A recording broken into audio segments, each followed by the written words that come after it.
Welcome back to The Negotiators, a production of Doha Debates and Foreign Policy.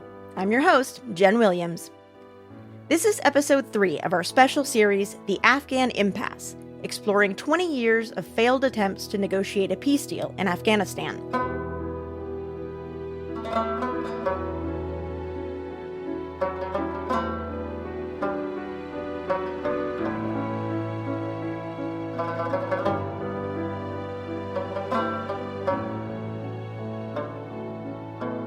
Just a quick note, these episodes are meant to be listened to in order, so if you haven't started with episode 1, we suggest you go back and do that now. In this episode, we're going to hear from reporter Sebastian Walker. Seb has been reporting on Afghanistan for Vice News and Al Jazeera since 2009. He did extensive coverage during the administration of U.S. President Donald Trump, spending time in Helmand, Kandahar, Ghazni, and Kabul, as well as Doha and Washington. Our country needs... In June of 2015, when Trump announced his candidacy for the U.S. presidency, he was pretty clear on what he felt the country needed. A truly great leader. A leader that wrote The Art of the Deal. The Art of the Deal was Trump's best-selling book back when he was known as a celebrity businessman and not a politician. On the campaign trail, Trump had promised to bring U.S. service people home. But once he got into office, no one knew exactly what would happen next. Here's Sebastian Walker with The Afghan Impasse, Episode 3, The Art of the Separate Deal. Nearly 16 years after September 11th attacks, after the extraordinary sacrifice of blood and treasure, the American people are weary of war without victory. This is US President Donald Trump in August 2017, talking for the first time in his presidency about the path forward in Afghanistan. These were his first official remarks on the war after becoming Commander-in-Chief. I share the American people's frustration. I also share their frustration over a foreign policy that has spent too much time, energy, money, and most importantly, lives trying to rebuild countries in our own image instead of pursuing our security interests above all other considerations. As a candidate, during the 2016 campaign and before, President Trump had often criticized America's war in Afghanistan as a disaster. He'd said, in fact, that it was a mistake to ever get involved.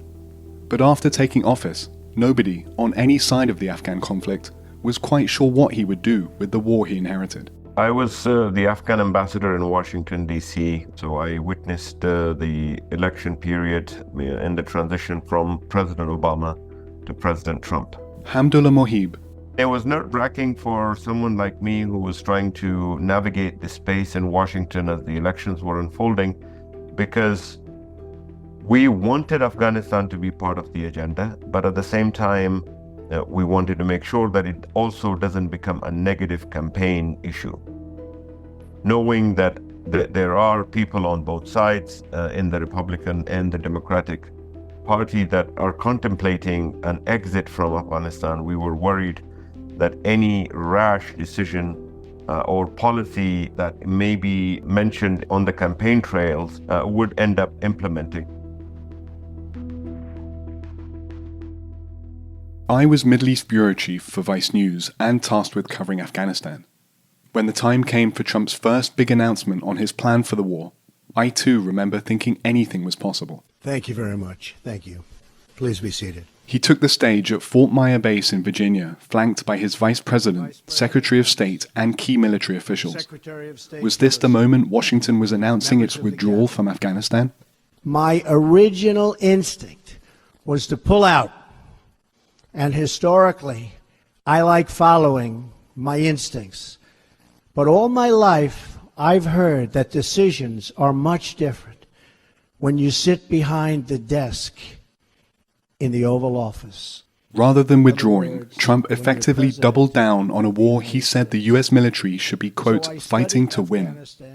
He even committed to sending more troops. Dubbed the South Asia Strategy, it was a stunning reversal of everything he'd messaged up to that point, based, presumably, on the advice of his generals. What do you remember about the conversations that you were involved with ahead of that strategy announcement? One of the different changes with Trump administration was that the role of combatant commanders into the national security process was less. And I'm not criticizing that. I'm just saying that's the way that it was. General Joseph Votel was head of the U.S. Central Command for the first 2 years of the Trump administration, overseeing all U.S. forces in the Middle East and Afghanistan. There was a discussion. There was a lengthy debate about this in the national security process. So my belief is what happened is that through a lengthy discussion, through the interaction, I think they took the president through a process that, again, we're not trying to change his mind. His inclination was to get out of Afghanistan. And I think that stayed true throughout his whole administration. But it was about how we did that.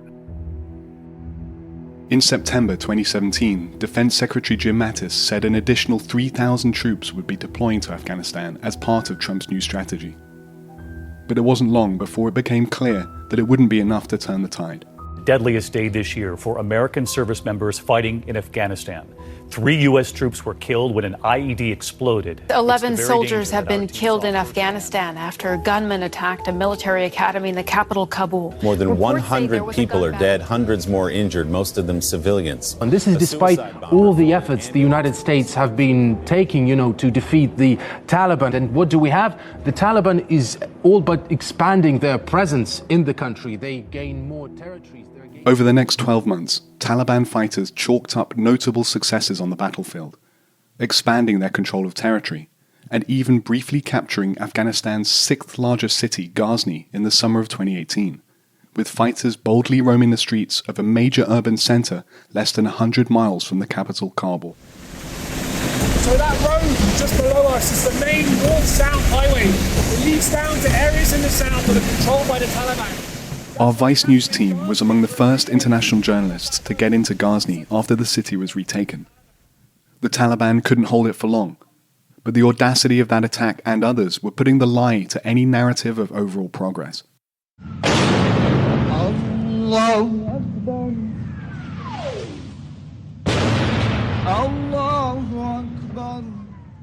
Just weeks earlier, Afghan President Ashraf Ghani had been humiliated on live television when Taliban rockets slammed into the presidential compound as he was holding an Eid prayer in the gardens. They didn't hit the palace, did they? Two, but... They landed inside? Yes. That must have been pretty scary. Ghani shrugged off the incident when I caught up with him for an interview for Vice News soon after. He had much larger concerns.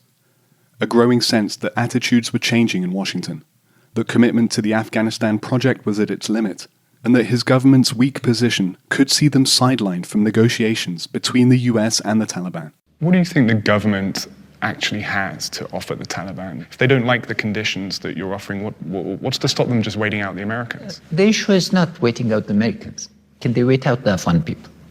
And what's in it for the Taliban? For the Taliban, legitimacy, participation, end of violence.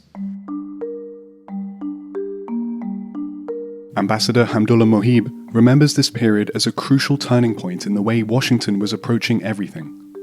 And he saw it play out firsthand after Ghani made him Afghanistan's new national security advisor following the disaster of Ghazni. To work with the Americans on the South Asia strategy to increase pressure on the Taliban. And for a time, it worked. And so there was a push in getting an offensive posture by the Afghan security forces, which was halted as a result of the new shift in the Trump administration, which was the announcement to appoint a special representative for reconciliation in Afghanistan. You're talking about Ambassador Khalilzad? Correct. Zalmay Khalilzad.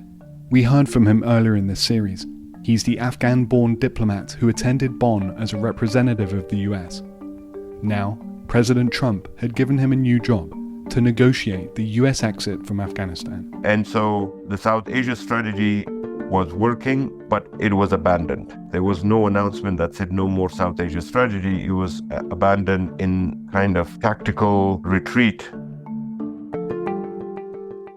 For General Votel, the negotiations picking up pace was less about setbacks on the battlefield than something that, in his understanding at least, had been part of the Trump strategy from the beginning. We had an end state we were moving towards. We provided some means, some military capability to, set conditions on the ground for this and put more pressure on the Taliban to kind of come to the table. But what it took time doing was getting kind of the political negotiation process going, and which ultimately started with Ambassador Khalilzad, kind of in the early fall of 2018, as I recall. Once Ambassador Khalilzad was engaged, then there was definitely a lot of activity and momentum with what he was trying to do. But Mohib sees it differently, through a lens where Zalmay Khalilzad's appointment was a watershed moment marking a distinct shift and a return to what President Trump had said were his initial instincts all along. I think it was the two factions inside battling for what kind of policy they should adopt for Afghanistan.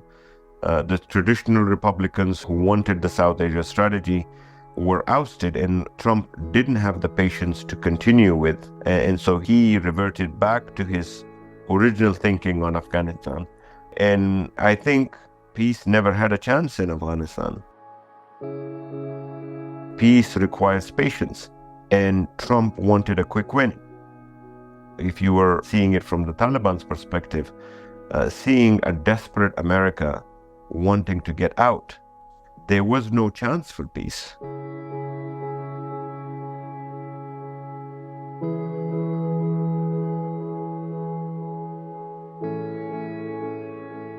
You're listening to The Afghan Impasse, a special 7-episode season of The Negotiators from Doha Debates and Foreign Policy.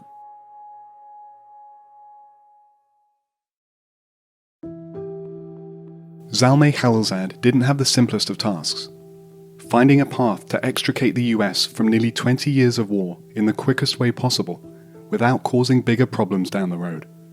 As he tells it, one crucial aspect was reading the room, understanding that the administration, namely the president himself, had reached a turning point. He adjusted very quickly to saying, no, withdrawal is what he wanted. I asked him questions about what would we want in exchange for withdrawal, because I thought that's what would be popular with the Taliban.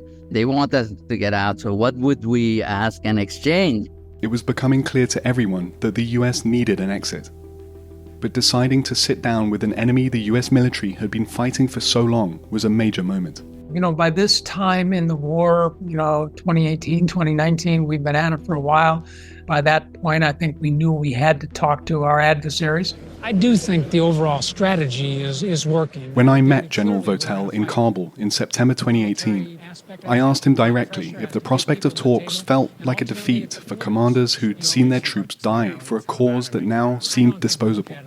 I don't look at it that way. I mean, that's I didn't necessarily feel a level of betrayal that we were doing this. I don't know that anybody else did, and if they did, they didn't particularly express that to me. I don't think there were any particular high regards for the Taliban. I think we all knew what the Taliban was. To me, it just seemed like the next step in terms of what we were doing to bring this conflict to the political conclusion that our president had directed. But if there was one place where the sense of betrayal was acute, it was inside Kabul's presidential palace. Here's Hamdullah Mohib. We were obviously trying to control what was happening. And when we saw the first indications that the Americans are willing to throw in the towel is when Ambassador Khalilzad went and had his first meetings in Islamabad with the Taliban, but failed to inform the Afghan government about it. And as we discovered more about what he had said in those meetings, we tried to push back against the Americans. Their preference would have been... This is Zalmay Khalilzad again. That there'd be, from get-go, a three-way negotiations, three-sided negotiations, the government, the United States, and the Taliban. We had tried that. The first meeting between Ambassador Khalilzad and the Taliban... Hamdullah Mohib once more. First of all, Afghan government was not informed and not briefed about. I kept the government informed. I know that some people in the government said they didn't know what we were talking to the Talibs about. That I object to strongly because I know the facts to be otherwise. Second, what Ambassador Khalilzad put on the table during that discussion was everything. He told the Taliban that everything was on the table, including the departure of President Ghani. Now, it wasn't about the position of Ghani, it was about the compromise that the Americans were willing to make. As the negotiations intensified, the five-star hotel in Doha, where the Taliban delegation stayed, became a hub of activity. The talks were happening behind closed doors, but US generals and Taliban officials couldn't hide from the cameras completely. US diplomats Laurel Miller and Barnett Rubin, who had both negotiated in secret during the Obama administration, were now outside observers, giving interviews to the media. This is the first time that the U.S. has been willing to be seen openly and publicly as negotiating face-to-face with the Taliban and putting the question of the American troop presence front and center. I've been through this ups and downs for 35 years, but this is, I would say, the most significant peace process that we've managed to see get started. The Taliban representatives were giving interviews too. This is Shah Mohammad Abbas Stanikzai, the Taliban's chief negotiator at the time. We are in negotiation with the American side, and we are trying that the American forces should go out as soon as it is possible. Journalists would book rooms at the same hotel where the talks were happening in the hope of running into major players at the breakfast buffet or by the pool. And it sometimes paid off. I cornered Taliban spokesman Suhail Shaheen on a palm tree-lined balcony in early 2019 to ask how things were going. Vice News packaged up the exchange and pushed it out on social media. If they don't agree to your conditions, what will happen? If you don't agree, what happened in the last 18 years, it will continue. And that would be bloodshed and destruction for both sides. The Taliban were in no mood to compromise, but there was early progress with negotiations around a ceasefire and release of prisoners. The US demonstrated its intent by asking Pakistan to release Taliban co-founder Mullah Baradar, who became their new chief negotiator. The US hoped Baradar could bring unity to the Taliban delegation and facilitate agreement on key issues, like making sure Afghanistan could never again be used as a haven for terrorists. Talking to reporters between sessions, it was clear that the Taliban and spokesman Shaheen had gotten the message. We have two core issues. The withdrawal of all foreign forces from Afghanistan is a core issue for us. And a core issue for the American side is that the soil of Afghanistan should not be used against the Americans and against its allies. There was also the issue of how to withdraw. A commitment from the Taliban that they wouldn't attack as the US military was pulling its forces out was a condition that Washington wanted for the withdrawal itself. Something that wasn't part of the US conditions was obligating the Taliban to make an agreement with the Afghan government. Zalmay Khalilzad says that was seen as just too risky. My own judgment was that if we had made it conditional, there was no guarantee, and I said that to the president when he asked me repeatedly, Zal, can you say in how many months can you commit to getting an agreement? And I said, we're talking about two different, very difficult sides with a lot of differences. I can't guarantee it. But Hamdullah Mohib says that decision was the nail in the coffin for any hope of a democratic government in Afghanistan.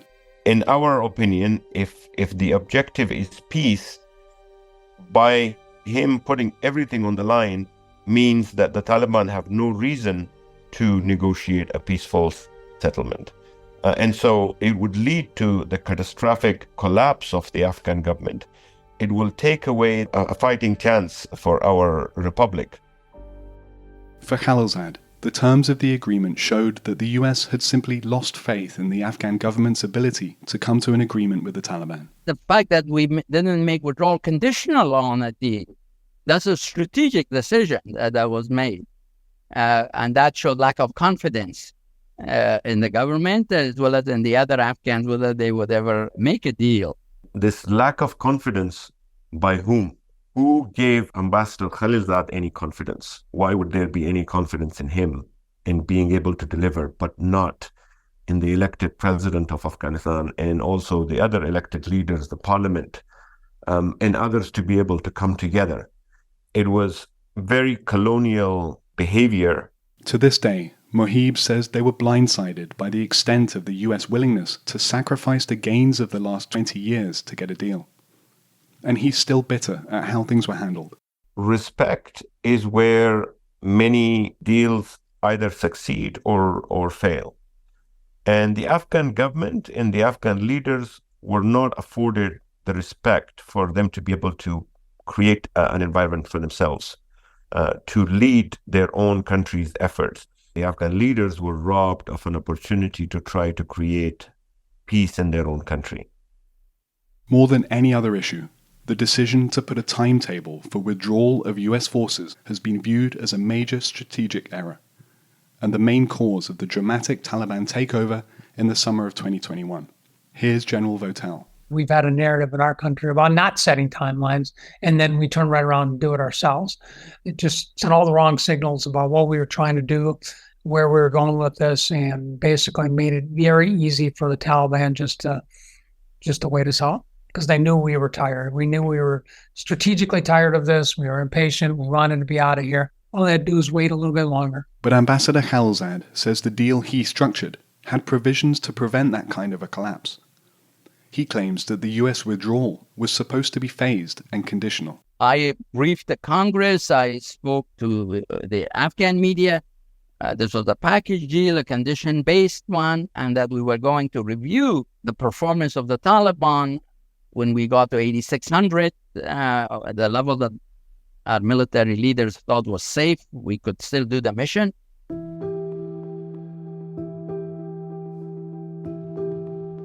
In September of 2019, the president hatched a plan to bring the Taliban over for a dramatic summit and photo op at Camp David to finalize the deal.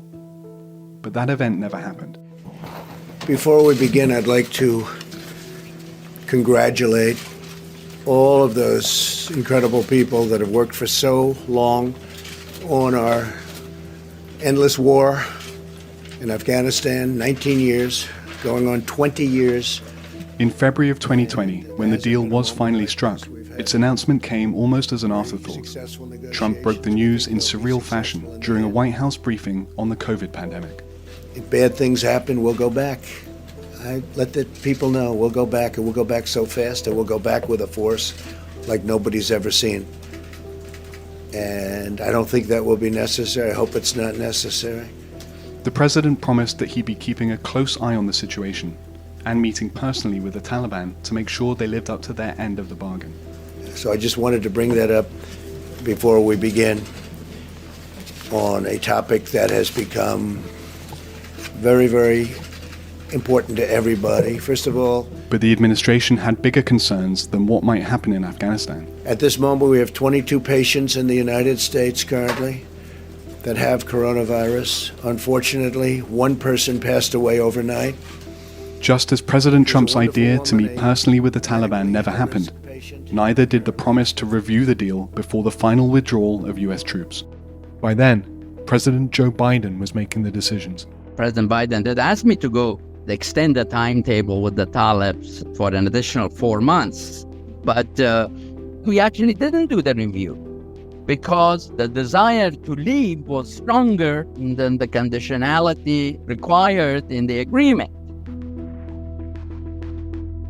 Whatever the political calculus was, the significance of this pivotal moment in the history of America's longest war will be debated for decades to come. I think the agreement was kind of a death knell. I mean, that was the indication that we were going to leave. That draft agreement was clearly a surrender to the Taliban, and no Afghan government would have been able to endorse a document that totally ignored its own presence.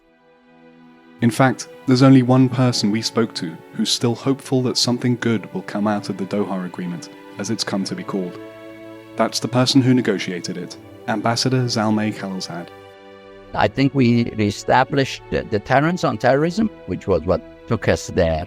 So for a final judgment on Afghanistan, we are in the middle of this change that has happened. We'll have to wait a few more years before making a final judgment.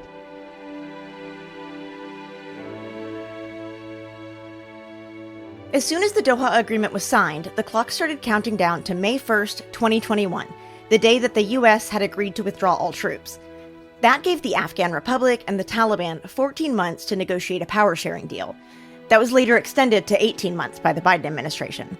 Now, that's not a lot of time, even if all of the parties are motivated and acting in good faith. But in this negotiation, all parties were not motivated and acting in good faith. And the Afghan Republic, in particular, struggled to meaningfully participate. it took a very long time for President Ghani to build a team of Afghan delegates and send them over to Doha. Initially, they had a team of like 80 people. And then the Taliban said, this is so imbalanced. They are so disorganized. They are so divided. If they cannot form a delegation to come to Doha and talk with us, how are they gonna, make a government? That's next time on the Afghan Impasse from the Negotiators. The Negotiators is a podcast from Doha Debates and Foreign Policy. This episode was reported by Sebastian Walker. Karen Given is this season's executive producer. Original music written by Afghan composer Arsan Fahim and performed by Arsan Fahim and Afghan rubab player Sadiq Ahmed. Our production team includes Laura Rosbrow-Tellem, Rob Sachs, Rosie Julin, Claudia Tatey, Jafet Weeks, Jigar Mehta, Amjad Atala, and Dan Efron. Thanks to Nelafar Hidayat, Govinda Clayton, and James Wally for helping create the show. Foreign Policy is a magazine of news and ideas from around the world. We encourage you to subscribe at foreignpolicy.com/subscribe. Doha Debates is a production of Qatar Foundation, where the most urgent issues of our time are discussed and debated. Learn more at dohadebates.com.